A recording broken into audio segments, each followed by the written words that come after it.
I was asked a question this week that seemed like it had an obvious answer. A viewer has changed electricity tariff and can now charge at any time of day. But when, they asked, was greenest? In other words, when does our electricity emit the least CO2? Like I say, the answer seemed obvious, and so I was just about to trot out the usual advice when something made me pause. What if the usual answer isn't right anymore? What follows is a brief explanation of how I checked and what I found. When does our electricity emit the least CO2 these days? Hello everyone, I'm Andrew. Thanks for joining me on the electric transition. As I mentioned in the introduction, this week I had cause to investigate the emissions from the electricity system with a view to checking my default answer to when electricity from our grid emits the least CO2. That default answer is overnight, at least here in the UK. The emissions from the system are about the balance of low carbon generation and total demand. If lots of low carbon generation is outputting, then that could signal when the least emissions are generated. Having said that, if demand is too high, then generation will have to be supplemented by gas generators. Our periods of least demand have tended to be overnight when we are tucked up in bed. We're using less electricity in our homes at that time, as well as most of our businesses. That's less true of our industry, of course, which tends to run 24 hours a day, but most other demand wanes in the early hours, and so charging our EVs has traditionally been done overnight. Sometimes, though, it's just sensible to check an answer before giving it, and this seemed like one of those times. It shouldn't be too difficult to check, I thought, so let's do that very thing. In the UK, there are a number of sources tracking emissions from electricity. The NESO app is one I use daily, for example, which shows me not only current emissions, but also a forecast of emissions over the next 24 hours. That allows me to adjust my behaviour a bit when it's convenient to do so anyway. Things like the dishwasher and washing machine don't need to be on at a set time in my house, so I can change when I start them, choosing a time of day when emissions are forecast to be lower, reducing the impact of those activities a bit. To be clear, I don't have to do this, it's not a requirement, but I choose to do so because it's simple to do and I easily can. On the other hand, when charging my EV, I delegate that decision to Octopus via the integration of my Ohmi Home Pro charge point to the energy supplier. With the Octopus Intelligent Go tariff, Octopus encourage me to do this. I plug in and say when I need the car charged and to what level, and they make the decisions. Octopus create a schedule to charge the car when electricity is cheapest, which in the UK closely correlates with when it's cleanest. As a reward for doing so, Octopus charge me less money for most of that charge. These days, since a recent change, it's limited to 6 hours at the cheaper rate, which for me is just 7 pence per kilowatt hour at the moment. Even so, with a charge point that outputs at 7 kilowatts, I can put 6 lots of 7 kilowatt hours into the car each day. That's 42 kilowatt hours for a cost of just under £3. 42 kilowatt hours is 80% of my Zoe's 52 kilowatt hour battery, and that's almost always enough to charge in a session for me. I rarely get home with nothing and only recharge to between 70 and 80% on a daily basis. At an efficiency of 4 miles per kilowatt hour, which is what I get in the Zoe on the motorway, at least if I'm a little careful, that gives me around 168 miles of driving for that £3 spent. That's my situation. The point of that tangent is that I don't need to think about when I charge, because I don't need to decide it. Instead, it's scheduled by my energy supplier. My viewer, on the other hand, has just moved to an anytime tariff. On a tariff like that, charging isn't scheduled by the supplier, and so they need to decide when to charge for themselves. If we want to reduce our emissions on a tariff like that, then it's handy to know when the grid is cleanest, so that we can choose to charge then if that is convenient. So let's check that. I went to carbonintensity.org.uk, which shows us useful electricity emissions details, and a little way down the page allows us to download the emissions data. We can only download a month's data at a time, but that's okay. 12 downloads gives us the last 12 months. What we get is a CSV file that contains 4 columns: the date and time of the settlement period, actual emissions for that period, the forecast emissions, and a textual rating of the emissions intensity. Then all I needed to do was process them. What I decided to do was extract the time of the settlement period, which needs a bit of a formula to extract the time from the date and time in string format we get, the same formula for each row. We can then use the raw source data to create a pivot table grouped by time, and with the average emissions calculated for us, the mean in mathematical terms.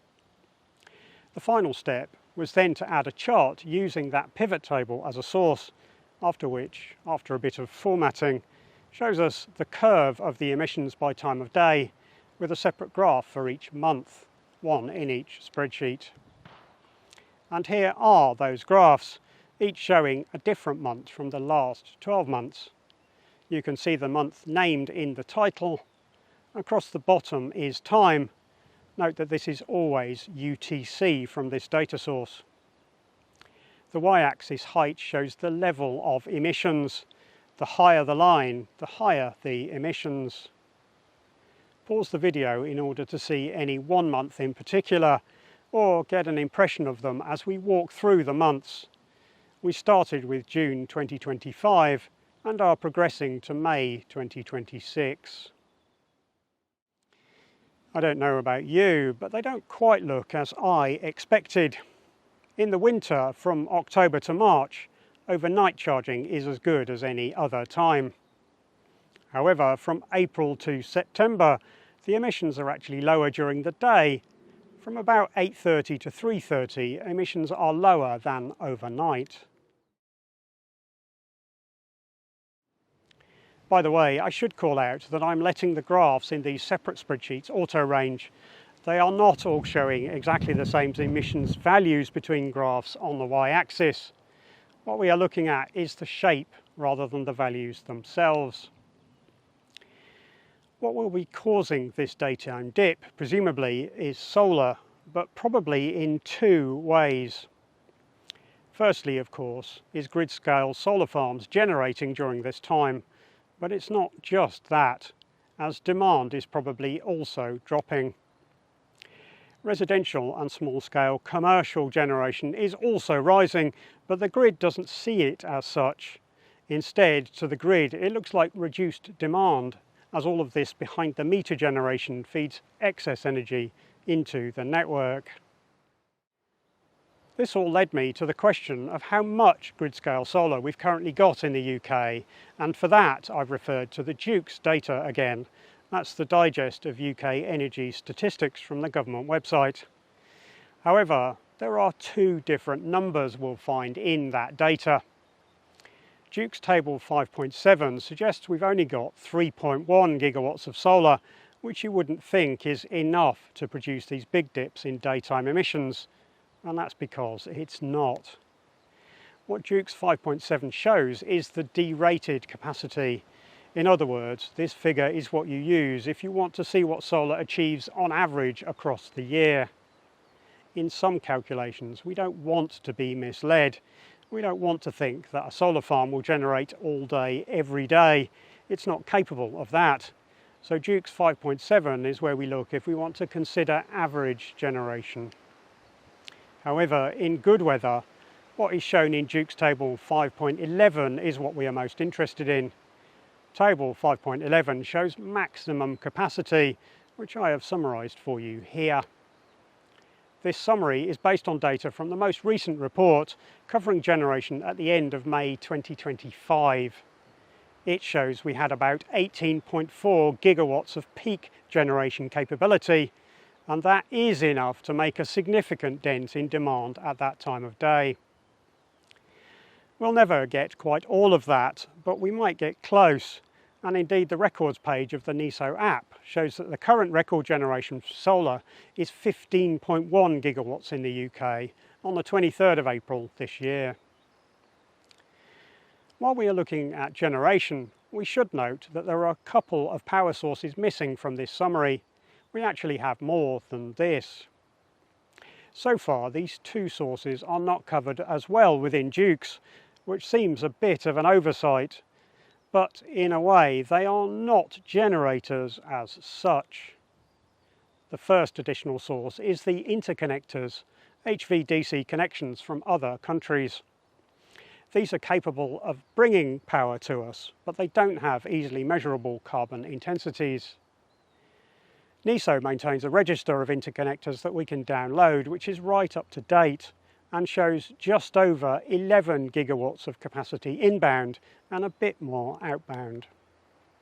Like other generation sources, this one is also being expanded, with the NewConnect interconnector in the midst of being finished and due online by the 1st of August. The growth of the available interconnectors won't stop there. There are another 27 gigawatts of interconnectors being considered, with 3 projects totaling another 4 gigawatts of import having progressed to awaiting consent status. The last source of power is probably one of our fastest growing, and that's grid-scale batteries. If you saw last week's video, you may remember that there were no batteries in the contracts for difference register we looked at last time out, and that's because they don't need upfront support of that nature. Some projects have received support from the UK's National Wealth Fund, but in general the financial case for battery storage assets is pretty clear, and so long duration contracts like CFDs have been unnecessary. As yet, I don't know of any official registers of battery assets, but Modo Energy is always a good source of data on battery energy storage systems, also referred to as BESS. Modo's recent report states that the total power capacity of battery assets is now 7.2 gigawatts, backed by 11.8 gigawatt hours of energy storage, so that's something else we can add to our list of available assets. With the full summary on show, you can see that we're not at much risk of running out of electricity. I've grouped them by carbon intensity, but remember that nuclear, biomass and waste and hydro are all what we might consider traditional sources of energy. So those of a nervous disposition might prefer this version, with the traditional generators at the top, the storage and interconnectors in the middle, and the variable generators at the bottom. Last time we looked at the historical data, the peak demand was just over 47 gigawatts in 2024, the last year we have data for in that data set. You might look at the traditional generator total and say that's not enough. There's not enough headroom over 47 gigawatts for your liking, but the reality is that there doesn't need to be. Even if you believe that there will be periods with no renewable generation at all, which is highly unlikely, we still have 7.2 gigawatts of battery storage and 2.9 gigawatts of pumped hydro to call on, and 11 gigawatts of interconnectors as well. Battery deployments are still growing at pace. Each quarter sees another set of projects come online, and that's not to mention long duration storage, the contracts for which we will hear more about in just a few months' time. In summary, we now have so much solar generation online that from April to September, carbon emissions are lower during the middle of the day than they are at night. If you want to charge your EV using electricity generating the least emissions, then during that part of the year, you can do so during the day. The periods to avoid are the evening peak from about 4 p.m. to 9 or 10 p.m, which is the period with the very highest demand and therefore the dirtiest of the generators in use. There is often also a morning peak between about 6 and 8:30 AM when things can get higher too, so avoid that if you can as well.